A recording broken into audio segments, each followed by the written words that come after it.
थोडं तुझं आणि थोडं माझं मालिकेच्या 4 ऑक्टोबरच्या भागात मानसी संपदा दोघेही तेजसकडे येतात.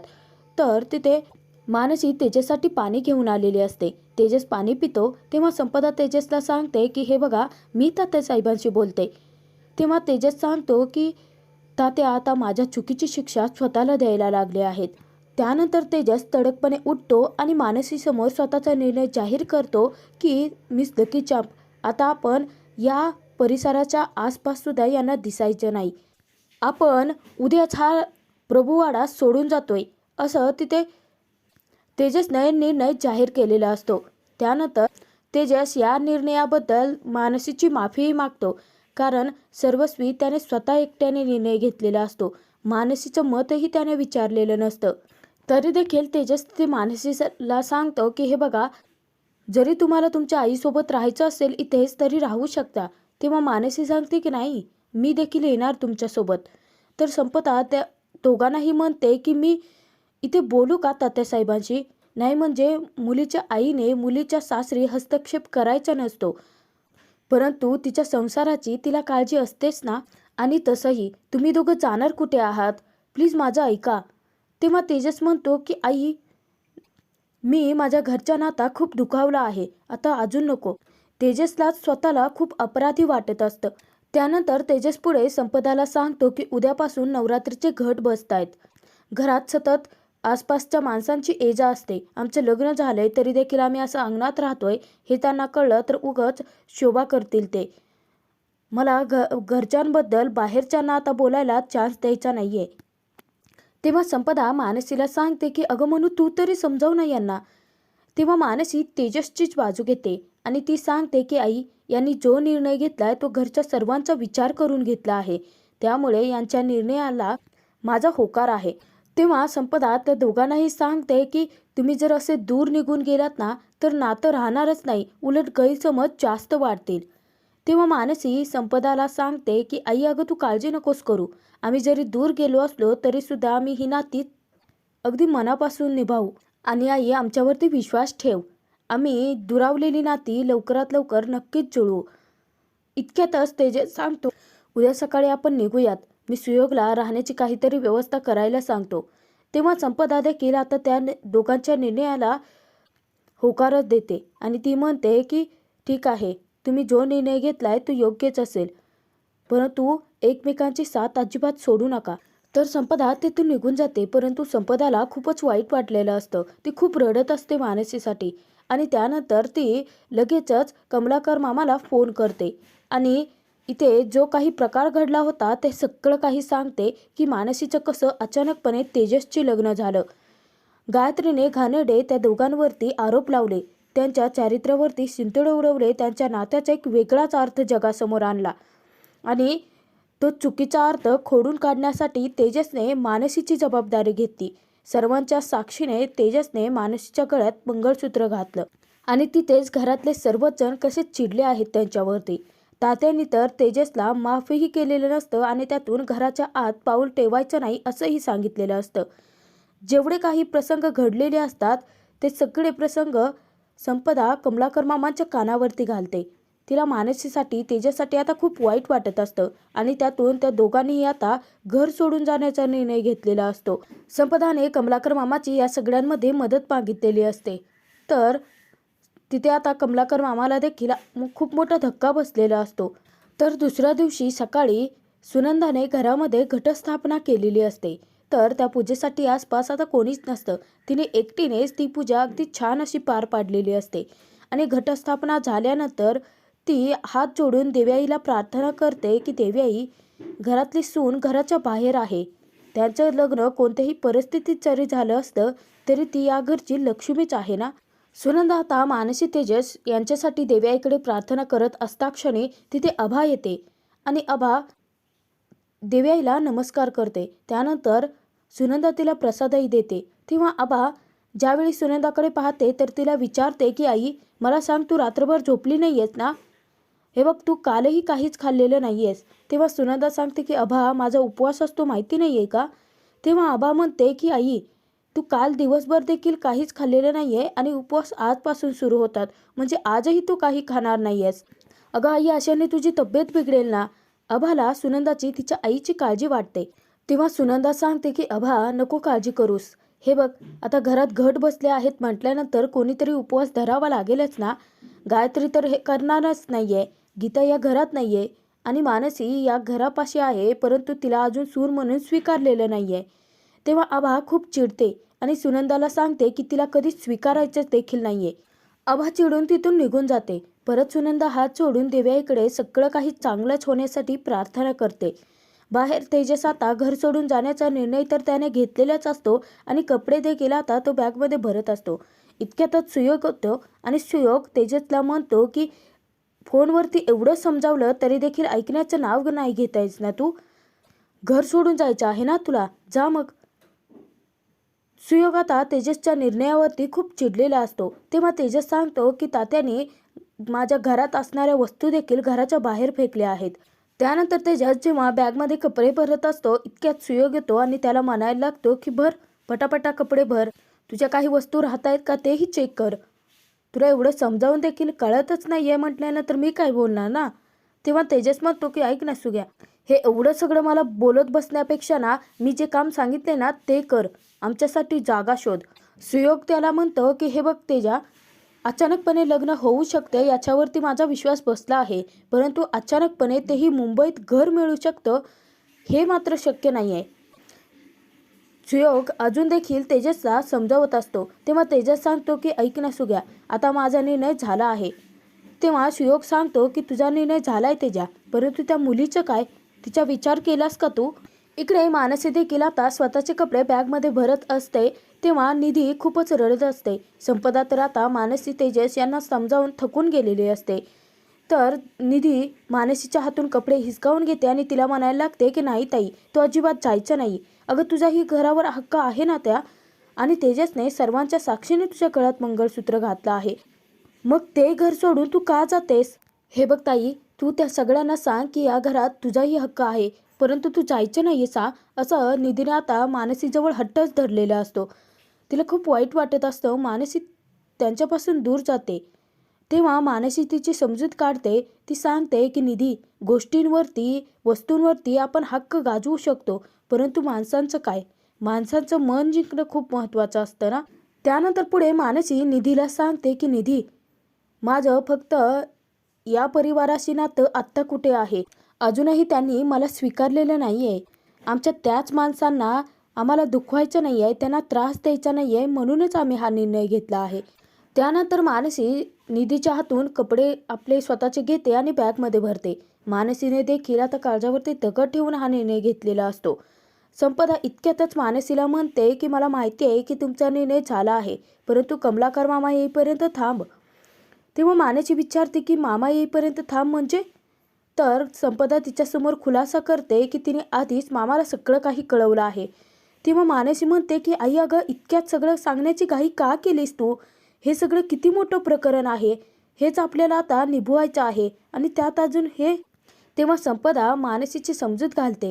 ती सांगते की हे बघ, आपल्या घरात पुरुष मंडळी कोणीच नाही आहे, आपण तिघी बायकाच आहोत. मग कोणीतरी मोठा निर्णय घेणारा हवं ना. आणि कमलाकर मामा तुझ्यासाठी वडिलांसारखा आहे, कन्यादानाचा मान आहे त्याचा, आणि भाचीचं लग्न झालं आहे ही गोष्ट त्याच्यापासून आपण लपवायची. मानसीला आता खूप काळजी वाटत असते आणि ती म्हणायला लागते की हे सगळं मामाला तू सांगायची गरजच नव्हती. आता त्याच्यासोबत जर मामी आली तर मामी आल्याने त्यांच्या घरात भांडणं होऊ शकतात. आई, तू याचा विचार का नाहीस केला. आई, तू कमलाकर मामाला येऊ नको असं सांग फोन करून. असं म्हणत मानसी आता मनावरती दगड ठेवून निर्णय घेते आणि तेथून बाहेर जाते. निधी मानसीला थांबवण्याचा खूप प्रयत्न करते, परंतु मानसी काहीच ऐकून घेत नाही. तर बाहेर देखील सुयोग तेजसला समजावण्याचा खूप प्रयत्न करत असतो. तो सांगतो की तेजा ऐक ना, हा खूप मोठा निर्णय तुझा चुकतो आहे. इतक्यातच मानसी येते आणि सुयोग पटकन पळत मानसीकडे जातो आणि तिला म्हणायला लागतो की मिस मानसी, काय म्हणू तुम्हाला वहिनी, हे बघा प्लीज तुम्ही तरी समजावून सांगा ना तेजाला, तो तुमचं सगळं काही ऐकतो. तेव्हा मानसी धक्क्यानेच ते सुयोगकडे पाहते. तर सुयोग सांगतो की नाही म्हणजे आता तुमचं नातं जोडलं गेलं आहे ना, आजपासून ऐकेल तो तुमचं. मानसी तिथे सुयोगला सांगते की यांनी जो निर्णय घेतला आहे तो योग्यच आहे. तेव्हा तिथे सुयोग आता तोंडावरतीच पडतो आणि तो म्हणायला लागतो की आता तुम्ही हे मला सांगू नका, तुम्ही एकमेकांच्या सहमतीनेच हा निर्णय घेतला आहे. तर जीवाच्या आकांताने ते दोघांनाही समजावत असतो. तो तेजसला सांगतो की तिचे ऐक ना, तू एकटा असतास तर फुटपाथवरती सुद्धा राहिला असतास, परंतु आता तुझं लग्न झालं आहे आणि इतके दिवस गायत्रीवहिनीसोबत भांडलास, तात्याने तुला घराच्या बाहेर हाकलवून दिलं, तरी देखील याच घरात अंगणात राहिलास आणि आता असा डिसिजन का घेतोयस तू? इतक्यातच आभा बाहेर येते आणि तेजस आभाला हाक मारतो. पटकन तेजस आभाच्या जवळ जातो. तेजस आभाला समजावत असतो. तो म्हणतो की ऐक ना, माझं ऐकून तरी घे ना तू. आभा, एक दिवस बोलले नसलो तर आपला दिवस जात नाही आणि आज अशी का वागतेस तू माझ्याशी? तेव्हा आभा सांगते की कारण मला दादा तुझा खूप राग आला आहे आणि हे बघ, माझा राग जोपर्यंत शांत होत नाही तोपर्यंत तू मला बोलायला येऊच नकोस. तेव्हा तेजस सांगतो की नाही येणार आहे, कारण मी इथे नसेनच. आभाला आता धक्काच बसतो. ती विचारते की म्हणजे? तेव्हा तेजस खुलासा करतो, तो म्हणजे घर सोडून जाण्याचा. तेजस सांगतो की ही फक्त बातमी तू आई आणि तात्यांपर्यंत पोहोचव ना. नाही म्हणजे मी हे घर सोडून चाललो आहे, परंतु जात असता मला त्यांचे आशीर्वाद घ्यायचे आहेत आणि जर त्यांचे आशीर्वाद पाठीशी असले तर मी कोणत्याही परिस्थितीत स्वतःला सांभाळू शकतो ना. तेव्हा आभा लगोलग आता ही धक्कादायक बातमी घेऊन सुनंदाकडे पळत जाते. सुनंदा तात्यांना गोळी देत असते. इतक्यातच आभा पळत येते आणि त्यांना सांगते की आई, तात्या, दादा घर सोडून चालला आहे. तेव्हा सुनंदाला धक्काच बसतो आणि ती म्हणायला लागते की तेजसने आयुष्यात एवढा मोठा निर्णय घेतला आणि आता घर सोडून जातो आहे. हे सगळं बोलणं आता छाया दराच्या आडून ऐकत असते. तेव्हा सुनंदा म्हणायला लागते की तू कुठे जाणार, कुठे राहणार आणि मानसी तिचं काय? तेव्हा तिथे आभा तिच्यावरती खूप चिडलेली असते आणि ती म्हणायला लागते की तीही जाणार ना दादाच्या सोबत, ती थोडीच पाठ सोडणार आहे त्याची. तर सुनंदा म्हणायला लागते की वेडेपणा करतायत दोघे, चल आपण जाऊन त्यांना थांबूया. असं म्हणत असता सुनंदा तिथून जाणार तेजसला थांबवण्यासाठी. इतक्यात तात्या आता तिला खूप मोठ्या धर्मसंकटात टाकतात. तात्या म्हणतात की सुनंदा, मुलगा की नवरा, दोघांपैकी एकाची निवड कर. सुनंदाला आता खूप मोठा धक्का बसतो आणि ती आभाला सांगते की आभा, लग्न करण्याचा निर्णय त्या दोघांचा होता ना, मग घर सोडून जाण्याचा निर्णयही त्याच दोघांचा असेल. सांग त्यांना आम्ही कोणी त्यांच्याकडे येणार नाहीत म्हणून. खरं तर सुनंदाने तात्यासाठी काळजावर दगड ठेवून हा निर्णय तिला सांगितलेला असतो. ते सगळं काही छायाने ऐकलेलं असतं आणि छाया आता खूप खुश असते. ती विचार करते की चला, फायनली आता माझ्या दीदीचे स्वप्न पूर्ण होणार. हे अख्खं घर तिच्या ताब्यात जाणार, कारण तेजस स्वतःहूनच घर सोडून जातोय. ही बातमी आता दीदीपर्यंत पोहोचवायला लागेल. असं म्हणत छाया पटकन गायत्रीकडे धावत जाते. तर गायत्रीने आता वकिलाला फोन केलेला असतो आणि ती त्यांना सांगते की आनंदाची बातमी द्या माझ्या बाबांना, लवकरच मी त्यांना भेटायला येते याची. तर तिथे ते वकील गायत्रीला म्हणतात की प्रभू निवासातल्या प्रत्येक प्रभूने शस्त्र तर तुमच्या पायाशीच टाकले आहेत, परंतु त्या तेजसचं काय? तो आहे ना तटस्थ उभा तुमच्या मार्गात. तर तिथे गायत्री त्यांना सांगते, तेजस आणि तटस्थ उभा, अहो केव्हाचाच गुडघ्यावर आणलाय मी त्याला. तो ना आता पूर्णपणे खचला आहे. असं गायत्री फोनवरती वकिलाला सांगत असता क्षणी छाया आनंदाची बातमी घेऊन धावत पळत आलेली असते की तेजस घर सोडून चालला आहे. तेव्हा गायत्री तिच्यावरती चिडते आणि म्हणते की तुला दिसत नाही आहे का, फोनवरती बोलते ना मी. त्यानंतर ती वकिलांना सांगते की पूर्ण हतबल झाला आहे तो आणि आता तो मला सही देणारच. तर बाहेर सगळेच जण आता तात्या सुनंदा बाहेर येतील याची वाट पाहत असतात. तेजस आता विचारांमध्ये इकडे तिकडे फेऱ्या मारत असतो आणि तो मानसीला म्हणतो की आई आणि तात्या येतील ना हो. तर मानसी सांगते की हो नक्की येतील, आई बाबा आहेत ना, जरी मुलांचं चुकलं तरी माफ तेच करतील. इतक्यातच आभा येते आणि आभाला तेजस विचारतो की काय झालं, येतात ना तात्या आणि आई? तेव्हा आभा मान हलवून नकार देते. तर तिथे आता मानसी तेजसला खूप मोठा धक्का बसतो. तेजस पटकन आता जातो आणि दोरीवरती वाळत घातलेली सुनंदाची साडी तात्याचा शर्ट घेतो. तो आभाला सांगतो की हे माझ्यासोबत त्यांचा आशीर्वाद म्हणून घेऊन जातो आहे. तेव्हा आभा आता रडायला लागते आणि तेजसच्या गळ्यात पडते. तेव्हा तेजस म्हणतो की आभा, अगं मी आत्ताच तुला सांगणार होतो की आपल्या घरच्यांची काळजी घेशील ना, आणि तूच रडतेस. त्यानंतर ते कपडे तेजस सुयोगच्या हाती देतो आणि त्याला बॅगेत ठेवायला सांगतो. त्यानंतर तेजस स्वतःचे बूट काढतो आणि प्रभू निवासाला नमस्कार करतो. बाहेरूनच हात जोडून तो म्हणतो की आई आणि तात्या, तुम्ही मला माहिती आहे की माझ्यावरती रागावला आहात, परंतु तुमचे आशीर्वाद सदैव माझ्या पाठीशी असतील. तिथे जाता संपदा, अभा, निधी, मानसी यांना खूप वाईट वाटत असतं तेजसबद्दल. तो खूप दुखावला गेलेला असतो, पूर्ण तुटून गेलेला असतो. तरी देखील सगळ्यांसमोर तो तटस्थ उभा असल्याचं फक्त दाखवत असतो. एक मुलगा म्हणून इथूनच तुम्हाला वचन देतो तात्या की मी सगळं काही ठीक करेन. मला माहिती नाही की तुमचा माझ्यावर राग आता किती काळ असेल, परंतु माझ्यावरती असेच आशीर्वाद ठेवा. आई तुझ्या हातच्या लाडवांचे आणि त्याचबरोबर तात्यांच्या संस्काराच्या छडीची मला खूप आठवण येईल. मानसीला आता खूप वाईट वाटत असतं, कारण तेजसचे डोळे पाणावलेले असतात. रडत असतो तो.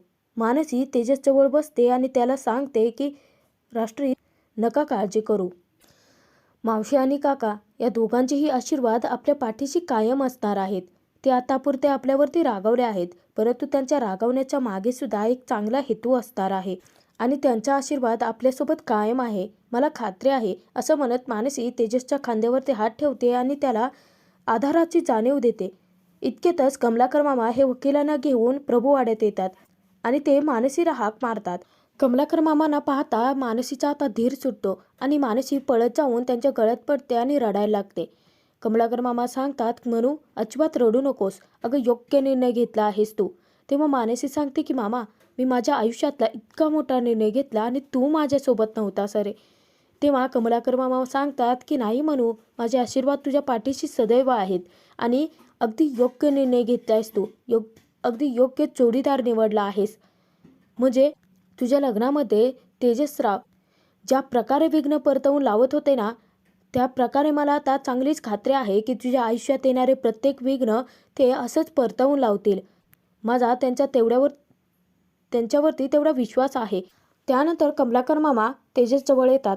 तेव्हा तेजस हात जोडून त्यांचे आशीर्वाद घेणार. कमलाकर मामा त्यांना घट्ट मिठी मारतात आणि सांगतात की तेजस साहेब, तुमच्या हातामध्ये मानसीचा हात आमच्या संपत्नीच दिला आहे आणि त्याला देखील तितकी योग्य खात्री होती की तुम्ही मानसीचे योग्य जोडीदार बनाल.